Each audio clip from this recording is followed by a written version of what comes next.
తప్పు మనది ఉంది మన రికార్డులో చూసుకున్న తర్వాత తప్పులేం లేకపోతే ఇబ్బంది ఏం లేదు. ఒక చుట్టుపక్కల వాళ్ళు ఎవరైనా లేకపోతే మీరు వాళ్ళకి సరిగ్గా లేని వాళ్ళు భూభారతి పొట్టు వచ్చిన వెంటనే ఆర్టీఓ గారు కానీ తహసీల్దార్ గారు కానీ కలెక్టర్ గారు కానీ అంటే అది మార్కెట్ విలువను బట్టి అప్లికేషన్ ఎవరు సరి చేయాలి అన్నది వాళ్ళకి వెళ్తుంది. ఒకవేళ ధరణి చట్టాన్ని తీసుకొచ్చినప్పుడు 2020 అక్టోబర్ 9 కొనుగోలుదారు ఎవరైతే తెల్ల కాగితంతో కొనుక్కున్నారో వాళ్ళు సన్న చిన్నకారు రైతు అయి ఉండాలి. అంటే 5 ఎకరాల లోపు భూమి ఉన్న వాడు అయి ఉండాలి. అటువంటి వాళ్ళ అప్లికేషన్లు అన్నింటినీ మనం కొనుక్కున్న వాళ్ళ పేరు మీద పట్టా మారాల్సి ఉంటుంది. లేదా మన మధ్య చాలా మంది మధ్య పంచాయతీలు ఉంటాయి, కోర్టు కేసులు నడుస్తూ ఉంటాయి. అలాంటి కోర్టు కేసులో మనం గెలిచాం, అవతల వాళ్ళ పేరు మీద నుంచి మన పేరు మీదకి భూమి మారాల్సిన అవసరం ఉంది. అట్లాంటప్పుడు కూడా భూభారతి పోర్టల్లో అప్లికేషన్ పెట్టుకోవచ్చు. అట్లానే మనం ఏదైనా బ్యాంక్ వాళ్ళు వేలం వేస్తుంటే కొనుక్కుంటే బ్యాంక్ వాళ్ళు ఒక సర్టిఫికేట్ ఇస్తారు, సేల్ సర్టిఫికేట్ అని. ఆ సర్టిఫికేట్ ఎవరి పేరు మీద భూమి ఉందో వాళ్ళ పేరు మీద నుంచి మన పేరు మీద భూమి మారాల్సిన అవసరం ఉంటుంది. వీటితో పాటు గతంలోనే మన రక్షణ కౌలుదారులం అయ్యుండి 38E అని ఒక సర్టిఫికేట్ ఇచ్చుంటారు అప్పటి ఆర్టీఓ గారు. ఆ సర్టిఫికేట్ అప్పుడు ఎవరో పెద్ద ఆసాం పేరుతో భూమి ఉంది, అప్పుడు మనం రక్షణ కౌలుదారుగా ఉన్నాం, మన పేరు మీద భూమి మారాల్సి ఉంది.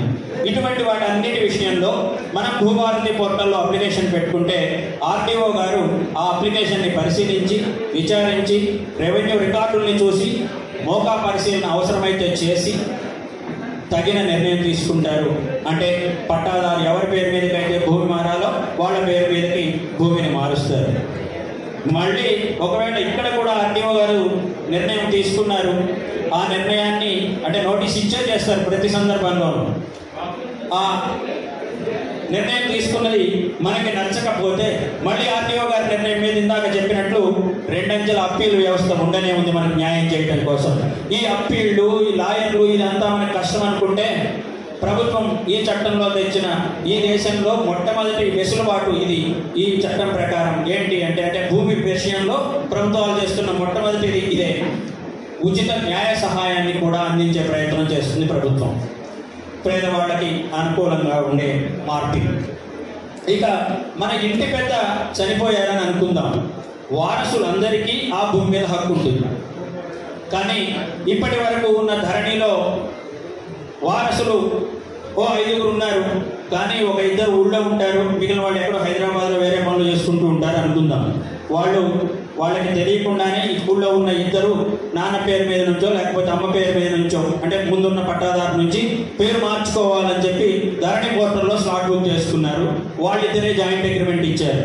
తహసీల్దార్ గారు అనివార్యంగా తప్పనిసరిగా వాళ్ళిద్దరు జాయింట్ అగ్రిమెంట్ని చూసి సక్సెషన్ చేయాల్సి వచ్చేది, పౌతీ చేయాల్సి వచ్చేది, విరాసత్ చేయాల్సి వచ్చేది. కానీ ఈ చట్టం అలాంటి తప్పులు లేకుండా ఉండడం కోసం, అన్నదమ్ముల మధ్య మరో పంచాయతీ రాకుండా ఉండడం కోసం విచారణకి 30 రోజుల గడువిస్తోంది.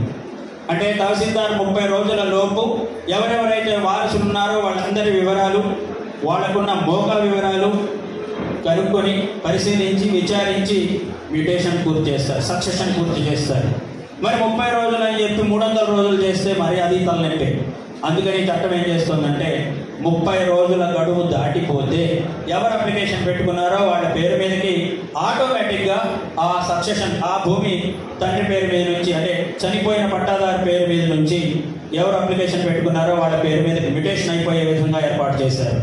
అంటే ఆలస్యం కాకుండాను ఉండాలి, నిజమైన వారసులందరికీ లబ్ధి జరగాలి. ఇది చట్టం లక్ష్యం. ఇక మనం భూమిని కొనుక్కుంటున్నాం, భూమిని పొందుతున్నాం, కానీ మనకు వచ్చే భూమి కొనుక్కున్న తర్వాత దాని మీద ఉన్న పంచాయతీలు ఏంటో తెలుస్తాయి. దానివల్ల మళ్ళీ డబ్బులు పెట్టి కొనుక్కొని కొత్తగా కోర్టుల్లో తిరగాల్సిన పరిస్థితి వస్తుంది. ఇది రాకుండా ఉండడం కోసం మనం ఎట్లా అయితే ఆధార్ సెంటర్కి వెళ్ళి ఒక అప్లికేషన్ పెట్టుకుంటున్నామో, పెట్టుకుంటే 12 అంకెల నంబర్ ఒక్కొక్క మనిషికి ఒక నంబర్ ఎట్లా ఇస్తున్నారో అట్లానే ఒక్కొక్క భూ గమతానికి ఒక్కొక్క యూనిక్ ఐడెంటిటీ నెంబర్ని ఇవ్వబోతోంది ప్రభుత్వం. ఆ భూమి మీద ఏ వివాదాలు లేవని, ఏ గొడవలు లేవని తహసీల్దార్ గారి నిర్ణయానికి వచ్చిన తర్వాత ఆ భూ గమతానికి ఉన్న లాంగిట్యూడ్స్, లాటిట్యూడ్స్, అక్షాంశ రేఖాంశాలని తీసుకుంటూ దాని మ్యాప్ని క్రియేట్ చేసుకుంటూ తహసీల్దార్ గారు దానికి ఒక తాత్కాలిక నెంబర్ని ఇస్తారు. అంటే ఒక్కొక్క భూ గమతానికి ఒక నెంబర్. ఆ నెంబర్ని ఇస్తారు. దాన్నే భూదార్ అంటే మనిషికి ఆధార్, భూమికి భూదార్. ఈ నెంబర్ ఇస్తారు. ఈ నెంబర్ ఉండడం వల్ల భూమి మీద హక్కులు చాలా సులువు అవుతాయి. మనం కొనుక్కోవడం ధైర్యంగా కొనుక్కోవచ్చు. ఆ భూమి మీద ఏ గొడవ లేదని తహసీల్దార్ గారు నిర్ణయానికి వచ్చారు కనుక మనం కొనుక్కున్నా నిశ్చింతగా ఉండొచ్చు. ఇది భూదార్ వల్ల రాబోతున్న అతిపెద్ద సౌకర్యం. ఇక వీటన్నిటితో పాటు గతంలో మనకి నాయకులు ఉండేవాళ్ళు, విఆర్ఓలు విఆర్ఏలు పిలిచేవాళ్ళం మనం. ఆ విఆర్ఓ విఆర్ఏల వ్యవస్థ ఉన్న రోజుల్లో వాళ్ళు పహాణి రాసేవాళ్ళు, పట్వారీలు, తర్వాత విఆర్ఓలు. ఆ పహాణీనే మనం వాడనైతే తప్పులు అంటున్నామేమో కానీ వాళ్ళు రాసిన పహాణీనే ఈ రోజుకి ప్రామాణికం. అంటే అప్పుడు ఏం జరిగింది అన్నది తెలియాలంటే మాత్రం ఆనాటి రెవెన్యూ రికార్డులే ఇప్పటికీ ప్రధాన ఆధారాలు. అయితే ఆ వ్యవస్థ పోయిన తర్వాత రెవెన్యూ రికార్డులు అన్నవి అంతరించిపోయినాయి. ఒక రకంగా కంప్యూటర్లలో మాత్రమే మిగిలిపోయినాయి. ఆ కంప్యూటర్లలో ఒకవేళ ఓ పట్టాదారు అమ్మేసుకున్నాడు, ఎక్స్ నుంచి వైకి వచ్చింది, వై పేరు కనిపిస్తుంది తప్ప ఎప్పుడు జరిగింది ఇవన్నీ మనకు ఒక 20 ఏళ్ల తర్వాత కనిపించవు. ఆ తర్వాత అప్పటికి ఎన్ని వందల మార్పులు వచ్చేస్తాయో ఆ భూమి మీద. అందుకని మళ్ళీ ప్రభుత్వం గ్రామ పాలనా అధికారులు అనే వ్యవస్థని తిరిగి తీసుకురాబోతోంది. ప్రతి రెవెన్యూ గ్రామానికి ఒక పాలనాధికారి ఉంటారు. ఆయన గ్రామ పహాణీతో పాటు ఆ ఊర్లో ఉన్న చెరువులు, కుంటలు, ఇంకేవైతే నీటి వనరులు ఉన్నాయో వాటన్నిటి వివరాలని, ఆ ఊర్లో ఏ ఏ భూకమతాల మీద ఏ ఏ లావాదేవీలు జరిగినాయో, ఏ అమ్మకాలు కొనుగోలు జరిగినాయో ఆ వివరాలని, అట్లానే ఆ ఊర్లో ఏ ఏ గవర్నమెంట్ భూములు ఉన్నాయో ఆ వివరాలని, వాటికి జరిగిన కబ్జా వివరాలని త్వరితంగా తర్వాతి అధికారులకు, పై అధికారులకి తెలియజేయగలుగుతాడు. ఆ రికార్డుని ఆన్లైన్లో మెయింటైన్ చేయడం ఆయన బాధ్యత. దీనివల్ల ఆన్లైన్లో మళ్ళీ ఇందాక ఆన్లైన్ అనుకున్న మళ్ళీ ఆన్లైన్ అయితే ఇబ్బంది ఉంటుంది. అందుకని ప్రభుత్వం ఈ చట్టంలో తీసుకొచ్చిన ఇంకో వెసులుబాటు ఏంటి అంటే ప్రతి సంవత్సరం డిసెంబర్ 31వ తారీఖున గ్రామ పాలనా అధికారి ఆయన ఏ రికార్డులు మెయింటైన్ చేయాలని చట్టం చెప్తోందో వాటన్నిటినీ ప్రింట్ తీసి ఆఫీసులో భద్రపరచాలి.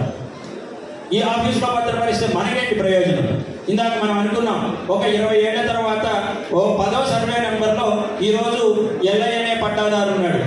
ఆయన అనుకుంటాడు ఇంకొక ఆయనకి ఇట్లా 100 చేతులు మారిపోతుంది 20 ఏళ్లలో. మరి 20 ఏళ్ల తర్వాత మనం చూడాలంటే ఇప్పుడు ఎవరు పట్టాదారు ఉన్నాడు అని చెప్పాలి అంటే, ప్రతి సంవత్సరం జరిగిన మార్పులు ఏంటో తెలియాలి అంటే ఈ ఫిజికల్ కాపీ ఉంటేనే దానికి జరిగిన మార్పులన్నీ మనకు తెలియడం సులువు అవుతుంది. అందుకని మళ్ళీ తిరిగి రెవెన్యూ రికార్డుల్ని రాయడం వాళ్ళ విధిగా, దాన్ని భద్రపరచడం వాళ్ళ విధిగా గ్రామ పాలన అధికారులు రాబోతున్నారు. ఇందాక మనం అనుకున్నాం భూదార్ విషయంలో ఒక లాంగిట్యూడ్స్, లాటిట్యూడ్స్ కొలిచి పటాన్ని తయారు చేయాలని. అవి తయారు చేయడం కోసం లైసెన్స్డ్ సర్వేయర్ల వ్యవస్థను తీసుకురాబోతోంది ప్రభుత్వం. వాళ్ళు వస్తే డాక్యుమెంట్తో పాటు మనం రిజిస్ట్రేషన్ చేసుకునే సందర్భంలోనో, సక్సెషన్ చేసుకునే సందర్భంలోనో మనకు వచ్చే భూ కమతానికి ఓ మ్యాప్ని కూడా జత చేసుకోవచ్చు. మనం ఇప్పుడు ఓ ఇంటి స్థలం ఏదైనా రిజిస్ట్రేషన్ కోసం వెళ్తే డాక్యుమెంట్ చివరి పేజీలో బొమ్మ ఉంటుంది, 4 పలకల బొమ్మ, దాని పొడవెంత అలవెంత చెప్తూ. అట్లానే మనం ఇప్పుడు భూకమతం కూడా మ్యాప్ గీయించుకొని డాక్యుమెంట్తో పెట్టుకోవచ్చు. దానివల్ల ఏ హద్దులో ఎవరున్నారో స్పష్టత ఉంటుంది, దేని పొడవెంత దేని వెడల్పెంతో స్పష్టత ఉంటుంది. అంతకన్నా ముఖ్యం ఏంటి అంటే దాని లాంగిట్యూడ్, లాటిట్యూడ్స్ ఉంటాయి, దాన్ని ఎవరు చెరపలేనిది. ఆ వివరాలన్నిటితో మనం డాక్యుమెంట్లో రిజిస్టర్ చేయించుకోవచ్చు. ఇంతే కాదు, రిజిస్ట్రేషన్కి ఇంతకుముందు ధరణిలో వెళ్తే ఓ 2-3 పేజీల డాక్యుమెంట్ ప్రింట్ అయ్యి వచ్చేది, దాన్ని అందరం వాడి తీరాల్సిన పరిస్థితి. కానీ ఇప్పుడు అట్లా కాదు, మనం చేతితో రాసుకున్నా సరే దాన్ని తీసుకువెళ్తే రిజిస్టర్ చేస్తారు. అంటే ఆ డాక్యుమెంట్లో ఏ ఏ మార్పులు ఉండాలని మనం అనుకుంటామో ఆ మార్పులన్నీ, ఏమేమి రాసుకోవాలనుకుంటామో ఆ చరిత్ర అంతా రాసుకొని లేదా రాయించుకొని లేదా టైప్ చేయించుకొని మనం రిజిస్టర్ చేయించుకోవచ్చు. అయితే కాదు, ఒకవేళ మనకి ఈ ఓపిక లేదనుకోండి, ఎట్లాగూ ఇంతకుముందు ధరణిలో అలాంటి ప్రింటెడ్ డాక్యుమెంట్ కూడా ఉంటుంది, ఏదైనా వాడుకోవచ్చు మనం, అదైనా ఇదైనా. వీటన్నిటితో పాటు ఈ అప్పీల్ అనుకున్నాం మనం ఇందాక, అప్పీల్ కన్నా ఇంకా ఒకవేళ మన ఊర్లో గవర్నమెంట్ ల్యాండ్లు ఎవరో పట్టా పొందారు అక్రమంగా, వాటిని రద్దు చేసే అవకాశం కూడా రివిజన్ రూపంలో ఈ చట్టం కల్పిస్తుంది. అంటే అక్రమ పట్టాలని రద్దు చేయొచ్చు. ఆ అక్రమ పట్ట ఒకవేళ ప్రైవేట్ వ్యక్తి తప్పు అంటే ఇన్ఫర్మేషన్ తప్పించి రెవెన్యూ వాళ్ళకి తన పేరు మీదకి మార్చుకున్నాడు అనుకోండి, కేంద్ర చట్టం ఉండనే ఉంది స్పెసిఫిక్ రిలీఫ్ యాక్ట్ 1963 అని. దాని ప్రకారం అక్రమ పట్టాలని ఎవరు కావాలని చేశారో వాళ్ళ మీద కేసులు పెట్టచ్చు. అట్లానే మరి రెవెన్యూ వాళ్ళు చేస్తే ఆ తప్పు రెవెన్యూ వాళ్ళు చేసుకుంటుంటే ఆ తప్పు చేసిన రెవెన్యూ అధికారుల మీద శిక్ష తీసుకునే అవకాశం కూడా ఈ చట్టం కల్పిస్తోంది, చివరి పనిష్మెంట్గా డిస్మిసల్ వరకు. ఇలా భూభారతి చట్టం రైతుల చిక్కుల్ని తప్పించడానికి ఏర్పాటు చేయబడిన చట్టం. మళ్ళీ ఒక్కసారి చివరిగా ఒక మాట చెప్పి నేను ముగిస్తాను. సెక్షన్ 4 ఇది మనందరికీ ఇప్పటికీ ఈ రోజుకి చాలా అవసరమైన సెక్షన్. ఈ సెక్షన్లో తప్పులు సరి చేసుకునేందుకు సంవత్సరం గడువు ఉంది మనకి. మన రికార్డును ఒక్కసారి చూసుకోండి, ఫోన్లో చూసుకోవచ్చు. తప్పు లేకుంటే సరే, తప్పు ఉంటే ఒక్కసారి సరి చేసుకోవడానికి అప్లికేషన్ పెట్టుకోండి, త్వరితగతినే పూర్తయిపోతుంది. మళ్ళీ తిరగాల్సిన అవసరం ఉండదు, విచారణకు మించిన రోజున తప్ప. దానికంటే అప్లికేషన్ పెట్టుకోవడానికన్నా ముందు మీ దగ్గర ఏమి ఆధారాలు ఉన్నాయో, ఏం ఆధారాలు ఉంటే మన సమస్య నిజమైనదని అధికారులు నమ్ముతారో ఆ ఆధారాలన్నీ కలెక్ట్ చేసుకోండి. అంటే మన దగ్గర తోక పాస్బుక్ ఉంది, లేకపోతే పాత పాస్బుక్ ఉంది, దాని కాపీ ఎక్కడో మూల పెట్టి ఉంటుంది, కొంచెం చెదలు పెట్టో లేకపోతే ఇంకోటో, దాన్ని జాగ్రత్త చేసుకోండి. లేదు మన తహసీల్ ఆఫీస్కి వెళ్తే సర్టిఫైడ్ కాపీలు ఇస్తారు పహాణీలు, ఆ పహాణీలు జాగ్రత్త చేసుకోండి, అవి తెచ్చుకోండి. ఈ ఆధారాలన్నీ కలెక్ట్ చేసి అప్లికేషన్ పెట్టుకోండి, సమస్య పరిష్కారం అయిపోతుంది. ఒకవేళ ఈ తర్వాత కూడా అంటే ఈ భూభారతి చట్టం వచ్చింది, రకరకాల మార్పులు జరుగుతున్నాయి, వీటన్నిటినీ భవిష్యత్తులో ఇబ్బంది రాకుండా ఉండాలి అనుకుంటే ప్రభుత్వం తెచ్చిన వెసులుబాటు సర్టిఫైడ్ కాపీ ఇస్తుంది.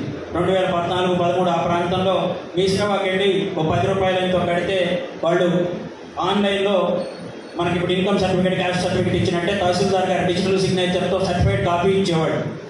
ఇప్పుడు కూడా అట్లానే ఒక 10 రూపాయలు మీ సేవలో పే చేస్తే మీకు మీ భూమికి సంబంధించిన సర్టిఫైడ్ కాపీ ఇస్తారు, 1B ఇస్తారు.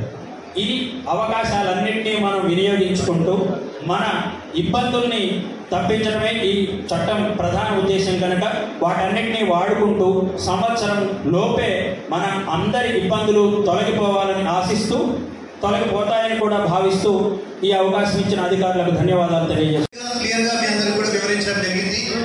ఈ భూభారతి చట్టం ధరణిలో జరిగిన లోపాలని అన్నింటినీ కూడా సమగ్రంగా సరిదిద్దాలనే ఉద్దేశంతో భూభారతి చట్టం ముందుకు తీసుకురావడం జరిగింది. ఇంతకుముందు మీరు చూస్తే ధరణిలో ఏ అప్లికేషన్ పెట్టినా కూడా తహసీల్దార్ నుంచి కలెక్టర్కే వెళ్ళేది. కానీ ఆమె అన్ని అప్లికేషన్స్ని తహసీల్దార్ లెవెల్లో ఎంక్వైరీ చేయాల్సి కంప్లీట్ చేయాల్సినవి కూడా పైకి వెళ్ళడము, ఆర్డీఓ దగ్గర ఎంక్వైరీ చేయాల్సిన కూడా పైకి వెళ్ళడం వల్ల చాలా సమస్యలు వచ్చేవి అండ్ ఇష్యూస్ కూడా రిజాల్వ్ అయ్యేవి కాదు. ఇప్పుడు ఈ భూభారతిలో భాగంగా తహసీల్దార్ కానీ ఆర్డీఓస్ కానీ ఎవరైనా అప్లికేషన్ పెట్టుకున్నప్పుడు ఇందాక చెప్పినట్టు ఊరికి వచ్చి మేము విచారణ చేసినప్పుడు అప్లికేషన్ తీసుకుని ఆ విచారణ ఆర్డర్ కనుక ఎంఆర్ఓస్ ఇస్తారు. ఆ ఇచ్చిన ఆర్డర్ కనుక సంతృప్తికరంగా లేకపోతే ఆర్డీఓకి మళ్ళీ విచారణ పిలిపించి సంతృప్తిగా లేకపోతే మళ్ళీ 30 రోజుల్లో కలెక్టర్కి దరఖాస్తు చేసుకోవచ్చు. కలెక్టర్ గారు ఇచ్చిన ఆర్డర్ కూడా సంతృప్తిగా లేకపోతే ట్రిబ్యునల్కి వెళ్ళచ్చు. ఇలా రెండంచెల అప్పీలేట్ వ్యవస్థ ద్వారా మనము సివిల్ కోర్టుకు వెళ్ళేవాళ్ళం. ధరణిలో ఉన్నప్పుడు ఏ సమస్య సాల్వ్ చేయాలన్నా నా దగ్గర సమస్య సొల్యూషన్ ఉండేది కాదు, ఆర్డీఓ దగ్గర తహసీల్దార్ దగ్గర సొల్యూషన్ ఉండేది కాదు, సివిల్ కోర్టు మాత్రమే మార్గం ఉండేదని చెప్పేవారు. ఇప్పుడు ఈ సమస్యను సాల్వ్ చేయడానికి మన జిల్లాలోనే రెండంచెల వ్యవస్థ అప్పీలేట్ వ్యవస్థ ద్వారా జిల్లాలోనే సమస్య సాల్వ్ చేసుకోవడానికి పరిష్కరించడానికి వ్యవస్థను ఏర్పాటు చేయడం జరుగుతుంది. మూడవది ముఖ్యంగా సాదా పరిణామాల గురించి ఇంకా డీటెయిల్ గా చెప్పాము. మన జిల్లాలో కూడా ఆల్మోస్ట్ 50 నుంచి 80 వేల వరకు సాదా పరిణామాలు పెండింగ్ ఉన్నాయి. సో త్వరలో కోర్టు స్టే కూడా భూభారతి చట్టం ద్వారా మనకి ఈ ప్రొవిజన్ ఉంది కాబట్టి కోర్టు స్టే కూడా వెకేట్ చేసి అలాంటి పెండింగ్ ఉన్న సాదా పరిణామాలు కూడా తొందరగా పరిష్కరిస్తాము. అది కూడా మనం ఈ కోర్టు స్టే కూడా వెకేట్ అయిపోతుంది కాబట్టి భూభారతిలో మనకి లీగాలిటీ వచ్చింది కాబట్టి ఆర్టీఓ వెంటనే ఎంక్వైరీ చేసి సాదా పరిణామాలు కూడా క్లియర్గా చేస్తాము. నాలుగో ఇంపార్టెంట్ థింగ్ నేను అందరూ చెప్పేది ఏంటంటే ఇంతకుముందు మీరు భూమి కొన్నప్పుడు కానీ మీ గిఫ్ట్ డీడ్ కానీ సేల్ డీడ్ కానీ చూసుకుంటే కొన్నవాళ్ళు ఎవరు కొనుక్కున్న వాళ్ళు ఈ రెండు డీటెయిల్సే ఉన్నాయి, ఇంకా ఏ డీటెయిల్స్ లేవు. ఇప్పుడు భూభారతి చట్టంలో మీరు ఆ భూమి యొక్క చరిత్రను కూడా దాంట్లో రాసుకోవచ్చు. ఇప్పుడు 2-3 అంగీకార పత్రం పెట్టుకుని రాసుకున్నారు. రేపు 10 సంవత్సరాల తర్వాత అంగీకార పత్రంలో మళ్ళీ వచ్చి గొడవ చేయడం స్టార్ట్ చేస్తారు. ఈజీ ఏంటి, మీరు కనుక ఇప్పుడు వచ్చే సేల్ డీడ్, గిఫ్ట్ డీడ్, వారసు వచ్చే భూముల హిస్టరీ రాసుకుంటే మాకు ఆ అంగీకార పత్రంలో మేమందరం ఒప్పుకున్నాము, దాని ప్రకారమే ఈ సేల్ డీడ్ అయింది అని చెప్పుకుంటే ఫ్యూచర్లో మీ వారసులు కానీ ఎవరికైనా కొన్నప్పుడు కానీ అప్పుడు ఇలాంటి ఇష్యూస్ రాకుండా హిస్టరీ అనేది ఉపయోగపడుతుంది. పాత చట్టంలో ఈ వెసులుబాటు లేదు కాబట్టి ఇప్పుడు సర్వే మ్యాప్ కూడా మీ యొక్క దాంట్లో యాడ్ చేసుకోవడానికి. అదేవిధంగా మన పాస్బుక్ లో కూడా మ్యాప్ లేదు. మీరు ఇప్పుడు పాస్బుక్ చూస్తే సర్వే నెంబర్ ఎంత ఉంది, ఎక్స్టెంట్ అంతే ఉంది. ఎక్కడ కూడా సర్వే నెంబర్ కింద ఎంత భూమి హద్దు లేవు. ఇప్పుడు లైసెన్స్ సర్వే వ్యవస్థ తీసుకురావడం వల్ల మీ పాస్బుక్ లో కూడా మీ భూమి యొక్క డయాగ్రామ్ ఉంటుంది. తూర్పు ఎవరు, పడమర ఎవరు, ఉత్తరం ఎవరు, దక్షిణం ఎవరు, మరియు ఆ విస్తీర్ణం ఎంత, ఇటెవరు ఉన్నారు, అటెవరు ఉన్నారు, అన్ని కూడా డీటెయిల్స్ ఉంటాయి. దానివల్ల గట్టు తగాదాలు తగ్గించడానికి ఈ యొక్క లైసెన్స్ సర్వే ద్వారా సర్వే చేయించుకొని మీ పాస్బుక్ లో కూడా ఈ యొక్క రికార్డుల ద్వారా మనకు సమస్యలు రాకుండా చేయడం జరుగుతుంది. చివరిగా మన విలేజ్ గ్రామ అధికారులను కూడా మనం అపాయింట్ చేస్తున్నాం. ఇప్పుడు ఏది ఎంక్వైరీ చేసినా కానీ తహసీల్దార్ నుంచి ఆర్ఐ ఒకరే ఇద్దరే ఉంటారు. మీ గ్రామంలో ఎంక్వైరీ చేయాలన్నా ఏమైనా తెలిసి ఏమైనా రాత్రి జరిగినా లేకపోతే హాలిడేస్ టైంలో జరిగినా ఫాస్ట్గా రిపోర్ట్ రావాలన్నా ఎవరు అధికారం లేదు. గ్రామ పంచాయత్ సెక్రటరీ ఎలాగైతే విలేజ్కున్నారో సేమ్ వే ప్రతి రెవెన్యూ గ్రామానికి గ్రామ పరిపాలన అధికారులు కూడా నియమించడం జరుగుతుంది. సో వారు రావడం వల్ల మీ గ్రామాల్లో ఉన్న సమస్యలు వెంటనే మన పై అధికారుల దృష్టికి వస్తుంది. ఒకటి, ఫాస్ట్గా రిపోర్ట్స్ వస్తాయి. మూడవది, గ్రామంలో మెయింటైన్ చేయడానికి రికార్డు కూడా మాన్యువల్గా మెయింటైన్ చేస్తారు. ప్రతి సంవత్సరం డిసెంబర్ 31వ తారీఖు రికార్డును మెయింటైన్ చేస్తారు. సో ఆ రికార్డును మెయింటైన్ చేయడం వల్ల మనకి ఎవరు కూడా నాకు తెలియకుండా ఆన్లైన్లో రికార్డ్ అయింది ఎవరో చేశారని ఇష్యూస్ రాకుండా మన గ్రామంలోనే ఈ రికార్డులు పక్కనే ఉంటాయి. మనం ఎప్పటికప్పుడు చెక్ చేసుకోవడానికి కూడా అవకాశం. సో ఇలా భూభారతి చట్టం ద్వారా ఇంకా సలహాలు, సూచనలు ఇప్పుడు మనం పైలట్ ప్రాజెక్ట్ మే 1వ వారం నుంచి ఒక మండలం మన జిల్లా జిల్లాలో స్టార్ట్ చేస్తున్నాం కాబట్టి దానిలో వచ్చిన మళ్ళీ ఇంకేమైనా యాడ్ చేయాల్సి ఉన్నాయి. ప్రతి జిల్లాలో ప్రతి మండలానికి పెక్యులర్ సమస్యలు ఉంటాయి, డిఫరెంట్ సమస్యలు ఉంటాయి. అవి కూడా ఈ చట్టంలో యాడ్ చేసుకోవడానికి మనకి ఈ సదస్సు ద్వారా మరియు ఈ దరఖాస్తు తీసుకునే పైలట్ ప్రాజెక్టుల ద్వారా మనకి అవగాహన వస్తుంది. కాబట్టి మొత్తం కూడా ఈ 2 గ్రామాలకు పడ్డే చొప్పున కూడా మనకు వస్తాము. కాబట్టి అందరూ కూడా ముందుగా ఈ దరఖాస్తు రిలేటెడ్ డాక్యుమెంట్స్ అన్ని కూడా ఆధార్ ముందుగా రెడీ చేసుకోవాలని కోరుకుంటూ మరొకసారి ఈ సదస్సు వచ్చిన వారి పేపర్ జాగ్రత్తగా ఉంచుకొని ఇంకా ఎవరైనా తెలియని వాళ్ళకు కూడా అవగాహన ఇవ్వాలని కోరుతూ అందరికీ కూడా ధన్యవాదాలు. రైతులకు అవగాహన కల్పించడానికి ఏర్పాటు చేసిన జఫరెట్ కేంద్రంలో ఏర్పాటు చేసిన రైతు అవగాహన సదస్సులో పాల్గొంటున్న గౌరవనీయులు మన జనగామ జిల్లా కలెక్టర్ పెద్దలు రిజ్వాన్ పాషా గారు, మన మార్కెట్ కమిటీ చైర్మన్ సోదరి లావణ్యారెడ్డి గారు, మన ఆర్డీఓ గారు, మన పిఎస్సిఎస్ చైర్మన్ కరుణాకర్రావు గారు, మన మార్కెట్ కమిటీ వైస్ చైర్మన్ నూకల ఏఐ గారు, మార్కెట్ కమిటీ డైరెక్టర్లకు, వేదిక పైన ఉన్న అధికారులకు, వివిధ గ్రామాల నుంచి చేసిన రైతు సోదరులందరికీ, మీడియా మిత్రులకు, ప్రతి ఒక్కరికి పేరు పేరున నా హృదయపూర్వకమైన నమస్కారాలు తెలియజేసుకుంటున్నాను. ఈ చట్టము రేపటి నుంచే అమలు కావడం లేదు.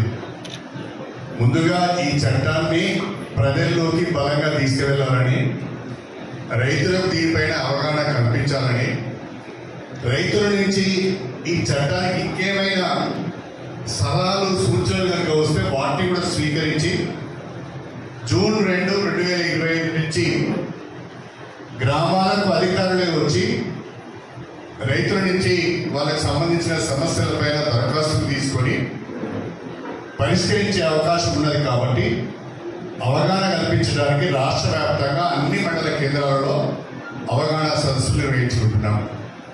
స్టేషన్ కన్పూర్ నియోజకవర్గానికి సంబంధించి ఈ రోజుతోని మన 7 మండలాలలో కూడా రైతు అవగాహన సదస్సులను మనం పూర్తి చేసుకున్నాం.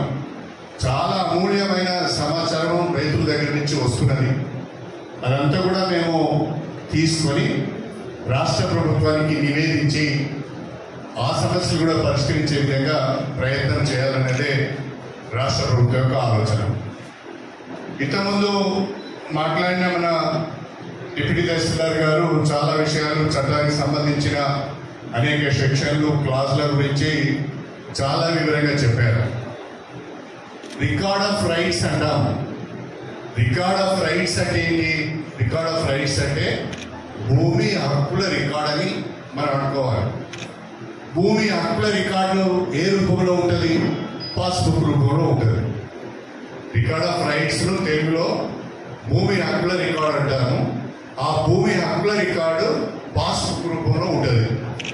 మొదట్లో దాన్ని తోక పాస్బుక్ అన్నారు, తర్వాత పట్టదారు పాస్బుక్ అన్నారు, తర్వాత ధరణి పాస్బుక్ అన్నారు.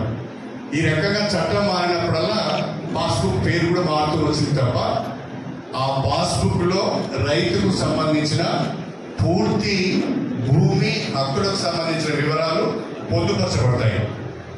అయితే కాలక్రమేణా మనం చూస్తున్నాం ఇవన్నీ కూడా. ప్రతి గ్రామంలో ఏదో ఒక రకమైన భూ సమస్య ఉన్నది. భూ సమస్య లేని గ్రామాలు లేవు. ఒక మాటలో చెప్పాలి అంటే ప్రతి గ్రామంలో ప్రతి మండలంలో అనేక భూ సమస్యలు ఉన్నాయి. దీనికి కారణం చట్టంలో ఉన్న రుసులు కావచ్చు. దీనికి కారణం చట్టం పూర్తిగా రైతులు తెలుసుకోకపోవడం వల్ల కావచ్చు. దీనికి కారణం అధికారుల యొక్క వైఖరి కూడా కావచ్చు.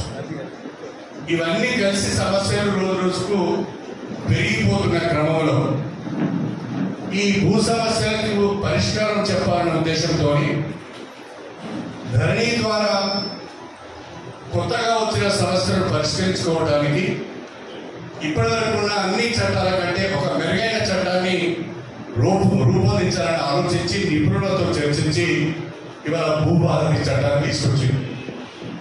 మొదట్లో మనకు కాస్ట్రా పావని ఉండేది. ఆ తర్వాత మనకు ఏమంటుందని 1B అనేది 1B సర్టిఫికేట్ కింద 1B రికార్డ్స్ అనేది, తర్వాత ధరణి పాస్బుక్, ఈ రకంగా అనేక రకాలుగా మన ధరణి చట్టం, ఇప్పుడు భూభారతి చట్టం. గతంలో ఉన్న అన్ని చట్టాల కంటే మెరుగైన చట్టం భూభారతి చట్టం. నేను ఎందుకు ఈ మాట చెప్తున్నానంటే ధరణిలో ఏవైతే లోపాలు ఉన్నాయో వాటికి సరి చేసుకోవడానికి అవకాశం లేదు. కానీ ఇప్పుడు భూభారతి చట్టం ద్వారా ధరణిలో వచ్చిన లోపాలను సరి చేసుకునే అవకాశం వచ్చింది. ఉదాహరణకు మీ డాక్యుమెంట్లో మీ పేరు తప్పుబడి ఉండొచ్చు, లేదా మీ సర్వే నెంబర్ తప్పుబడి ఉండొచ్చు, లేదా మీకు ఉండవలసిన భూమి కంటే ఎక్కువనో తక్కువనో రికార్డ్ అయి ఉండవచ్చు. అవన్నీ కూడా ఇప్పుడు మనం ఈ భూభారతి చట్టం ద్వారా సరి చేసుకునే అవకాశం ఉన్నది. అన్నింటికంటే మిగిలి వారసత్వంలో వచ్చే భూములు మనం సక్సెషన్ అంటాము, విరాసత్ అంటాము, లేకపోతే మ్యూటేషన్ అంటాము. వారసత్వంలో వచ్చే భూముల విషయంలో కూడా ఇప్పుడు ఒక క్లారిటీ వచ్చింది. ఒక తండ్రికి వారసులు ఎంతమంది ఉంటే అంతమంది ఒక అగ్రిమెంట్ ద్వారా తహసీల్దార్ దగ్గరికి వచ్చి ఇది మా అగ్రిమెంట్, ఇది మా వారసత్వ భూమి, దీన్ని మా నలుగురికో ముగ్గురికో ఇద్దరికో ఈ రకంగా పంచాయతీ కన్సెంట్ లెటర్ కనుక ఇస్తే దాని వెంటనే ఏ రకమైన విభేదాలు లేకుండా వివాదాలు లేకుండా పరిష్కరించడానికి వాళ్ళ పేర్ల పైన మ్యూటేషన్ చేయడానికి ఈ చట్టంలో అవకాశం వచ్చింది. అంతకుముందు 5 పిల్లలు ఉంటే ఇద్దరే పోయి మేము అందరం ఒకటే అంగీకారంతో వచ్చాము, మాకు ఈ రకంగా మీరు మ్యూటేషన్ చేయమంటే చేసేది. కానీ తర్వాత రాని ముగ్గురు వచ్చి మాకు తెలియకుండా మ్యూటేషన్ చేయించుకున్నాడు కాబట్టి ఈ మ్యూటేషన్ చెల్లదు అని చెప్పి వాళ్ళు కాపరేట్ చేసేది. ఆ రకంగా మ్యూటేషన్కి సంబంధించి కూడా ఈ భూభారతిలో ఒక చక్కటి పరిష్కారం కనుగొనడం జరిగింది. అన్నిటికంటే ఒక ప్రమాదకరమైన పరిస్థితి ధరణిలో ఏమొచ్చింది అంటే ధరణి రైతులకు ఉపయోగపడుతుంది అనుకున్నాం. తెల్ల కాగితాలపైన సాదా పైన కొనుగోలు చేసి ఏళ్ల తరబడి కబ్జాలో ఉన్న రైతులు ధరణి వచ్చిన తర్వాత చాలా అవస్థలు పడ్డారు. ధరణి పేద రైతులకు మేలు చేయడం కంటే పేద రైతులకు నష్టం ఎక్కువ చేసింది. ఏనాడో గ్రామాలలో భూములు అమ్ముకొని తెల్ల కాగితం పైన వాళ్ళకు అగ్రిమెంట్లు రాసించి రిజిస్ట్రేషన్ చేసి ఊరు వదిలి వెళ్ళిపోయిన భూస్వాములకు ధరణి బాగా ఉపయోగపడేది. ఎట్లా ఉపయోగపడ్డది అంటే ధరణి వచ్చిన తర్వాత ధరణికి గంటల ముందు ధరణి వచ్చిన తర్వాత రైతు బంధు వచ్చింది. ఆ రైతు బంధు అప్పటి ప్రభుత్వం ఏం చెప్పింది, పట్టాదారు పాస్బుక్ ఉన్న వాళ్ళకే రైతు బంధు ఇస్తామని చెప్పింది. నేను భూస్వామి, పట్టా నా పేరు మీద ఉన్నది, వీళ్ళందరి దగ్గర తెల్లకాయలు ఉన్నాయి, సాదా పైనామాలు ఉన్నాయి, వీళ్ళు కబ్జాలో ఉన్నారు, నేను కబ్జాలో లేను, పట్టాదారు పాస్బుక్ నా దగ్గర ఉన్నది, నాకే రైతు బంధు వచ్చింది, వీళ్ళకి రైతు బంధు రాలేదు. చివరికి ఊరు వదిలిపెట్టి భూమి వదిలిపెట్టి వెళ్ళిపోయిన భూస్వామి వచ్చి భూమి నాదనే కాడికి, ఈ భూమి నాదే, ఇప్పుడు నా దగ్గర పట్టదారు పాస్బుక్ ఉన్నది, నాకు రైతు బంధు కూడా వస్తున్నది అని చెప్పి తహసీల్దారులను ఆర్డీఓలను మచ్చిగా చేసుకొని లేకపోతే బెదిరించో ఇతరత్రడం అతని పేరు మీద మార్చుకునే ప్రయత్నం జరిగింది. అప్పుడు ప్రభుత్వం పైన రైతుల నుంచి ఒత్తిడి వచ్చింది. మేము 10 ఏళ్ళ నుంచి 20 ఏళ్ళ క్రితము దాదాపు మా తాతల తల్లుల నుంచి కూడా ఈ భూమిని మేమే బతుకుతాను, ఇది మా కబ్జాలోనే ఉన్నది, ఇప్పుడు మాకు రైతు వాళ్ళు ఇస్తలేరు, వేరే వాళ్ళకి ఇస్తున్నారు అంటే రైతుల నుంచి వచ్చిన ఒత్తిడిని తట్టుకోలేక సాదా పరిణామాలు ఉన్న భూములకు రెగ్యులరైజ్ చేస్తాము, క్రమబద్ధీకరణ చేస్తాము, పట్టదారు పాస్బుక్ ఇస్తాము, మీరు దరఖాస్తు చేసుకోమని చెప్తే అక్టోబర్ 2020 నుంచి నవంబర్ 2020 వరకు 1 నెల రోజులు దరఖాస్తు చేసుకోవడానికి అవకాశం ఇచ్చింది. ఎవరి దగ్గర అయితే సాదా పరిణామాలు ఉన్నాయో ఆ సాదా పరిణామాల వాళ్ళందరూ కూడా అప్లై చేసుకున్నారు. దాదాపు 10 లక్షల మంది రైతులు సాదా పరిణామాలను పట్టుకొని, కాగితాలను పట్టుకొని, వాళ్ళ దగ్గర రిజిస్ట్రేషన్ పట్టుకొని అందరూ దరఖాస్తు చేసుకున్నారు. దరఖాస్తు చేసుకుంటే ఎవడో కోర్టుకు పోయిండు, కోర్టు నుంచి స్టే ఇచ్చిండు, పట్టదారు పాస్బుక్ నా దగ్గర ఉన్నది, వాళ్ళకి సాదా పరిణామాల పైన ఎట్లా పట్టా చేస్తారని. అంటే 10 లక్షల మంది రైతులు ఈ రోజు వరకు కూడా ఎప్పుడో వాళ్ళ తండ్రిలో వాళ్ళ తాతలో ఉన్న భూముల మీద కబ్జా చేస్తూ జీవిస్తూ పట్టకాయలు లేని దుస్థితి ధరణి ద్వారా ఏర్పడింది.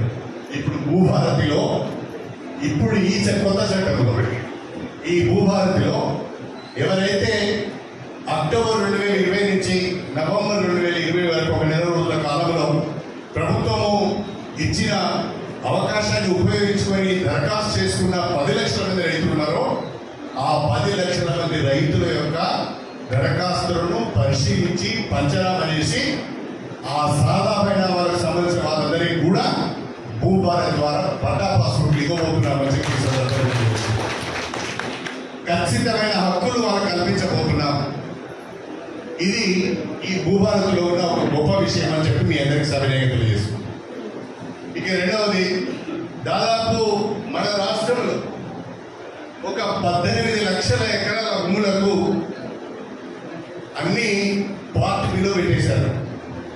పార్ట్ బిల్ ఎందుకు పెట్టారంటే చిన్న చిన్న విషయాలు కూడా పార్ట్ బిల్ పెట్టి తహసీల్దార్ పరిష్కరించవలసిన విషయాలు కానీ ఆర్డీఓ పరిష్కరించవలసిన విషయాలు కూడా నాకు సంబంధం లేదు, నాకు టైం లేదని చెప్పి అవి చక్కగా అన్నింటినీ పార్ట్ బిలో పెట్టారు.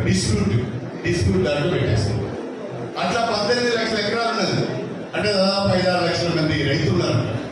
అలా ఏముంది చిన్న ఉదాహరణ చెప్తాను. ఉదాహరణకు మనకు మన దేవాలయ కాలువ పోతాను, దేవాలయ కాలువ ఇట్లా పోతాను మన ఊరవతల నుంచి, మన జఫరేడ్ చెల్ల నుంచి వాళ్ళ బయటికి వెళ్ళి అది ఇంటికి వెళ్ళిపోతారు. ఆ మధ్యలో ఎవరితో కూడా రైతులో ఒక 5 ఎకరాల భూమి ఉంటుంది. ఆ 5 ఎకరాల భూమిలో ఈ కాలువ పోవడం వల్ల ఆయనతో 10 గుంటలు పోతుంది. ఆ 10 గుంటలకు ఆయనకు నష్టపరిహారం కూడా వస్తుంది. రెవెన్యూ వాళ్ళు ఏం చేయాలి, రెవెన్యూ వాళ్ళు ఇరిగేషన్ వాళ్ళు కలిసి పంచనామా చేసి ఆయన 10 గుంటలకు నష్టపరిహారం వచ్చింది కాబట్టి ఆ పాత రికార్డు నుంచి 10 గుంటలను తొలగించి 4 ఎకరాల 30 గుంటలకు ఫ్రెష్ పాస్బుక్ ఇవ్వాలి. ఇది దాన్ని ఏం చేస్తారంటే ఇది డిస్ప్యూట్ అని చెప్పి పక్కన పెట్టిస్తారు. ఇట్లా 18 లక్షల ఎకరాలు ఉన్నది. దానికి కూడా ఈ భూభారతిలో ఆ భూములకు మోక్షం లభిస్తబోతున్నది అని చెప్పి ఈ సందర్భంగా తెలియజేస్తాను. ఆ 18 లక్షల ఎకరాలకు కూడా రైతు భరోసా వస్తలేదు. ఎందుకంటే అది డిస్ప్యూట్ లో ఉన్నది కాబట్టి, పార్ట్ బిలో ఉన్నది కాబట్టి వాళ్ళకు రావడం లేదు. ఇలాంటి అన్ని సమస్యలకు కూడా భూభారతిలో సమాధానం దొరుకుతుంది. ఒక మాటలో చెప్పాలంటే భూభారతి కబ్జా మీద ఉండి వ్యవసాయం చేసేవారు. సాదా పరిణామాలను ద్వారా కొనుగోలు చేసి ఏళ్ళ తరబడి దాన్ని నమ్ముకొని జీవిస్తున్నవారు. వాళ్లకు భూ హక్కులను కల్పించబోతున్నది భూభారతి అని చెప్పి నేను ఈ సందర్భంగా తెలియజేస్తున్నాను. ధరణి పెద్దవాళ్ళకు ఉపయోగపడేది, ధరణి భూస్వాములకు ఉపయోగపడేది. ధరణి అడ్డం పెట్టుకొని పాలకులు కూడా 100 ఎకరాల భూములను కబ్జా చేశారు. 100 ఎకరాల భూములను దొడిదారిగా వాళ్ళ పేర్ల మీద పట్టాలు చేయించుకున్నారు. అది ధరణి పేదలకు ఒక శాపమైంది. ధరణి పేదవాళ్ళకు ఉపయోగపడలేదు. కాబట్టి ఆ ధరణిని పక్కన పెట్టి ధరణిలో ఉన్న లోపాలను సవరించి భూభారతి చట్టం ద్వారా రైతులందరికీ కూడా అన్ని ప్రాంతాలకు పట్టాలు ఇవ్వాలనే రాష్ట్ర ప్రభుత్వం యొక్క ఆలోచన. ఇక్కడ ఒక ప్రభుత్వం ఇంకొక నిర్ణయం కూడా ఏం తీసుకుంది అంటే, ప్రభుత్వం తీసుకున్న ఒక గొప్ప నిర్ణయం ఏంటంటే, మనకు ఒక ఆధార్ నెంబర్ ఉన్నది. ఆధార్ నెంబర్ అనేది యూనిక్ నెంబర్. మనకున్న నెంబర్ భారతదేశంలో ఇంకెవరికి ఉండదు. మన నెంబర్ మనదే, ఇంకొక నెంబర్ అనేది ఎవరి నెంబర్ వాళ్ళది. యూనిక్ నెంబర్ అంటున్నారు. ఎంటైర్ కంట్రీలో, భారతదేశం మొత్తంలో మన ఆధార్ నెంబర్తో ఇంకో ఆధార్ నెంబర్ కలవదు. అదేవిధంగా ఆధార్ పద్ధతిలోనే భూధార్ అనే ఒక యూనిక్ నెంబర్ ప్రతి కమతానికి ఇవ్వాలనేది ప్రభుత్వం యొక్క ఆలోచన. ఒక్కసారి ఆ కమతానికి భూధార్ కనుక వచ్చిందంటే దానిపైన ఏ రకమైన డిస్ప్యూట్స్ లేవని అర్థం. తహసీల్దార్ సర్టిఫై చేస్తారు, ఆర్డీఓ గారు సర్టిఫై చేస్తారు, భూధార్ వస్తుంది. ఆ భూధార్ కనుక మన చేతిలో ఉంటే అది ఎక్కడైనా అమ్ముకోవచ్చు, ఏమైనా చేసుకోవచ్చు. డిస్ప్యూట్కు అవకాశం ఉంటుంది. ఆ భూధార్ రావడం కూడా చాలా మంచిది. ప్రతి కమతానికి, ఉదాహరణకు ఒక్కొక్క రైతుకు 4 కమతాలు ఉంటాయి, 5 కమతాలు ఉంటాయి, 10 కమతాలు కూడా ఉంటాయి. అక్కడ ఎకరం, అక్కడ 2 ఎకరాలు, అక్కడ 5 ఎకరాలు, అక్కడ 10 ఎకరాలు, ఇట్లా చాలా కమతాలు ఉంటాయి. ఒక్కొక్క కమతానికి ఒక భూధార్ వస్తుంది. కాబట్టి రైతులకు సేఫ్టీ ఉంటుంది, రక్షణ ఉంటుంది. ఆయన భూమి మీద ఆయనకు హక్కు ఉంటుంది, రక్షణ కూడా ఉంటుంది. ఇంకోవాడు ఎన్క్రోచ్ చేసడానికి అవకాశం లేదు. ఈ భూధారులతో పాటుగా మీకు ఇచ్చే పట్టాదారు పాస్బుక్లో ఇంకో కొత్త ప్రయోగం కూడా రాష్ట్ర ప్రభుత్వం చేస్తున్నారు. ఉదాహరణకు మనము ఏదైనా లేఅవుట్లో ఇంటి జాగా కొంటాం. లేఅవుట్లో మనం ఇంటి జాగా కొంటే మన ఇంటి జాగాకి సంబంధించిన మ్యాప్ ఇస్తారు. వాళ్ళు లేఅవుట్ మ్యాప్ ఉంటుంది, మన ప్లాట్ ఎక్కడ ఉంటుందో కూడా ఆ మ్యాప్లో ఉంటుంది, మన ప్లాట్ 4 వైపులు ఎవరు ఉన్నారో అనేది కూడా దాంట్లో ఉంటుంది. కానీ వ్యవసాయ భూములకు సంబంధించిన పట్టదారు పాస్బుక్లో మ్యాప్ ఉంటుంది. ఇప్పుడు కొత్తగా భూభారతి ద్వారా మన ఇవ్వబోయే పాస్బుక్లలో రైతుకు సంబంధించిన భూమి యొక్క మ్యాప్ కూడా ఉంటుంది. ఆ మ్యాప్లో 4 వైపులు ఎవరున్నారనే వివరాలు కూడా దాంట్లో ఉంటాయి. ఇంకోటి వచ్చి చూడడానికి అవకాశం కూడా చక్కగా దాన్ని మ్యాప్తో సహా ఇస్తున్నారు. ఇలాంటి చిన్న తప్పులన్నింటినీ కూడా సవరించే ప్రయత్నం భూభారతి చేస్తున్నది. దీన్ని మనం అందరూ ఉపయోగించుకోవాల్సిన అవసరం ఉంది. అన్నిటికంటే మించి తహసీల్దార్ కూడా నిర్ణయం తీసుకున్నాడు. అది తప్పుడు నిర్ణయం అయి ఉండవచ్చు, మనం ఎక్కడికి పోయే అవకాశం లేదు. లేకపోతే ఆర్డీఓ గారు నిర్ణయం తీసుకున్నాడు, అది తప్పుడు నిర్ణయం అయి ఉండవచ్చు, మనకు అవకాశం ఉంటుంది. కానీ ఇప్పుడు వాళ్ళు తీసుకున్న నిర్ణయాలపైన మనం అప్పీల్కి వెళ్ళే అవకాశం ఉంది. తహసీల్దార్ తప్పుడు నిర్ణయం తీసుకుంటే ఆర్డీఓ దగ్గరికి పోవచ్చు, ఆర్డీఓ గారు తప్పుడు నిర్ణయం తీసుకుంటే కలెక్టర్ దగ్గరికి పోవచ్చు, కలెక్టర్ తప్పుడు నిర్ణయం తీసుకుంటే ట్రిబ్యునల్కి పోవచ్చు, ట్రిబ్యునల్ తప్పుడు నిర్ణయం తీసుకుంటే సివిల్ కోర్టుకు పోవచ్చు. అంటే అప్పీల్కి ఇప్పుడు ధరణిలో అప్పీల్కి అవకాశం లేదు, భూభారతిలో అప్పీల్కి అవకాశం ఉంది. అన్నిటికంటే మించి చిన్న రైతులకు కోర్టుకు వెళ్ళాలంటే న్యాయ సహాయం కూడా ప్రభుత్వమే అందించే విధంగా భూభారతిలో అవకాశం కల్పించారు. దీన్ని మనం ఉపయోగించుకోవాలి. ఇప్పుడు మనం 2-3 విషయాలు విన్నాం. చాలా పిటి అనిపిస్తుంది అనేది.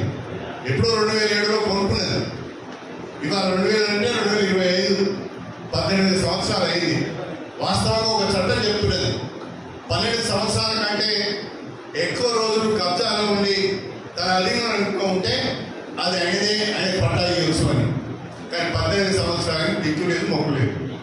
ఇప్పుడు అలాంటి ఇష్యూస్ అన్ని కూడా మనము పరిష్కరించుకోవడానికి అవకాశం ఉంటుందనే విషయాన్ని కూడా మీ అందరూ దృష్టి తీసుకొస్తున్నాం. దయచేసి ఇంతకుముందు కలెక్టర్ గారు చెప్పినట్టుగా ఈ కరపత్రాలు మీరు చదవండి. మాకంటే ఎక్కువ రైతులకు అవగాహన ఉంటుంది. ఈ కరపత్రాలను మీరు చదవండి. ఈ కరపత్రంలో లేనిది ఏదైనా సమస్య మీ దృష్టికి వస్తే భూభారతి ద్వారా ఇది పరిష్కరించే అవకాశం లేదంటే మా దృష్టికి తీసుకురండి. తప్పకుండా దాన్ని ప్రభుత్వం దృష్టికి తీసుకుపోయి అది ఎట్లా మనము పరిష్కరించవచ్చో ఆలోచన చేస్తామని చెప్పి ఈ సందర్భంగా తెలియజేసుకుంటాం. నిన్న ఉన్న రైతు అవగాహన సదస్సులో మాట్లాడుతున్నప్పుడు రఘునాథ్పల్లిలో నిన్న మాకు చాలా విచిత్రమైన ఒక సమస్య నా దృష్టికి కరెక్ట్గా దృష్టికి వచ్చింది. మేకలగట్టు అని ఒక విలేజ్ ఉంటుంది. ఆ మేకలగట్టు అనే విలేజ్లో భూదాన భూమి ఒక 4,300 ఎకరాలు ఉంటుంది. ఆ 4,300 ఎకరాల భూమి మొత్తం ఏమంటారు దాన్ని ఆక్రమణకు గురైంది. ఆక్రమణకు గురైంది. ఎవరు ఆక్రమించుకున్నారంటే పెద్ద పెద్ద వాళ్ళు భూ ఆక్రమణ చేసుకొని ఫామ్ హౌస్లు కట్టుకున్నారు. పెద్ద వాళ్ళు ఆక్రమించుకొని ఫామ్ హౌస్లు కట్టుకొని దాని మీద పట్టదారు పాస్బుక్ కూడా ఉంది. భూదాన భూమికి పట్టదారు పాస్బుక్ ఇవ్వద్దు, వెరిఫికేషన్ కొట్టేయాలని ఇచ్చి ఇప్పుడు దీంట్లో ప్రావిజన్ ఉన్నది. ఎవరైతే తప్పుగా భూమిని పట్టా చేయించుకున్నారు ఆ పట్టా చేయించడానికి ఏ అధికారి అయితే సహకరించాడు ఒక దరఖాస్తు కనుక ఎవరైనా ఇస్తే విచారణ జరిపి అక్రమంగా పట్టా చేయించుకున్న దానిపైన పట్టా చేసిన అధికారి పైన కూడా చర్య తీసుకునే అవకాశం ఈ భూభారతిలో ఉంది. ఈ సందర్భంగా కాబట్టి ఈ చట్టం చాలా మెరుగైన చట్టం. ఈ చట్టాన్ని మనం ఉపయోగించుకోవాలి. ఇంకా మన దృష్టికి రాని చట్టంలో లేని ఇష్యూస్ ఏమైనా ఉంటే మీరు కనుక నా దృష్టికి కానీ అధికార దృష్టికి కనుక తీసుకువస్తే ప్రభుత్వ దృష్టికి తీసుకువెళ్ళి వాటిని పరిష్కరించే ప్రయత్నం చేస్తామని చెప్పి ఈ సందర్భంగా మన రైతు సోదరులందరూ కూడా సవినయం తెలియజేసుకుంటూ మీ అందరి దగ్గర సెలవు తీసుకుంటున్నాను. అందరికీ నమస్కారం.